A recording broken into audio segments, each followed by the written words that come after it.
মামা তোমার নামটা কি? বিপ্লব। মিথ্যা কথা কবা না। না। তুমি হিন্দু না মুসলমান? মুসলমান। তোমার কটা কথা বলে দিয়ে যাবো, কথা কটা যদি সত্য হয় সত্য বলবা তো? জি। একবার কও বিসমিল্লাহ, বিসমিল্লাহ, আরেকবার কও সুবহানাল্লাহ। সুবহানাল্লাহ। রাগ করলা? না, এই নামগুলো নিলে ভালো না ক্ষতি? ভালো। তোমার চারটে কথা বলে দিয়ে যাবো, কথা চারটে যদি সত্য হয় সত্যই বলবা, মিথ্যার আশ্রয় নিবা, আল্লাহর কাছে ঠেকা থাকবা। কি কইছি কথাটা বুঝতে পারছো? জি। মুখ পাকাও। তুমি এমন একটা ব্যক্তি যে কয় আইলো তার পিছেই যাও, গেলে পরে তোমার ক্ষতি হয়, লাভ হয় না। কথাটা ঠিক না বে ঠিক? ঠিক। রাগ করলা? না, না। যখন তোমার কাছে টাকা পয়সা থাকে তখন তোমার আপন বন্ধু বান্ধব, কাছের মা বাবা মা থাকে। যখন তোমার কাছে টাকা পয়সা থাকে না, তোমার আত্মীয় স্বজন কোনো বন্ধু বান্ধব তোমার কাছে থাকে না। কথাটা ঠিক না বে ঠিক? ঠিক। রাগ করলা? না, না। এই কথাগুলো আগে পিছে কোনদিনে বলছিলা?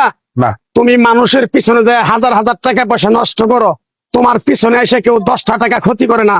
কথাটা ঠিক নেবে ঠিক? ঠিক, ঠিক। আরেকবার কও বিসমিল্লাহ, বিসমিল্লাহ, আরেকবার কও সুবহানাল্লাহ। সুবহানাল্লাহ। বিশ্বাসে বস্তু মিলে তর্কে বহুদূর। তোমার যে কথাগুলো বলছি সত্য বলছি না মিথ্যা বলছি? সত্য। তুমি এমন একটা ব্যক্তি, মানুষের দুঃখ কষ্ট দেখতে পারো না, তার পাশে যাই দাঁড়াও, তারা এসে তোমার পিছন থেকে ক্ষতি করার জন্য ঘুরে। কথাটা ঠিক নেবে ঠিক? ঠিক। রাগ করলা? না। কিছুদিন আগে একটা বিপদে পড়ছিলা, অনেক বন্ধু বান্ধবের কাছে 10, 20, 50 হাজার টাকা হাওলা চাইছো, তারা তো ফোন ধরেই নেই, তোমার সাথে এখন যোগাযোগ বন্ধ করে দিছে। কথাটা ঠিক নেবে ঠিক? ঠিক। ঠিক। রাগ করলা? না, না। আর একটা কথা বলে তো যাবো, সত্যটা সত্য বলবা, মিথ্যার কোনো আশ্রয় নিবে না।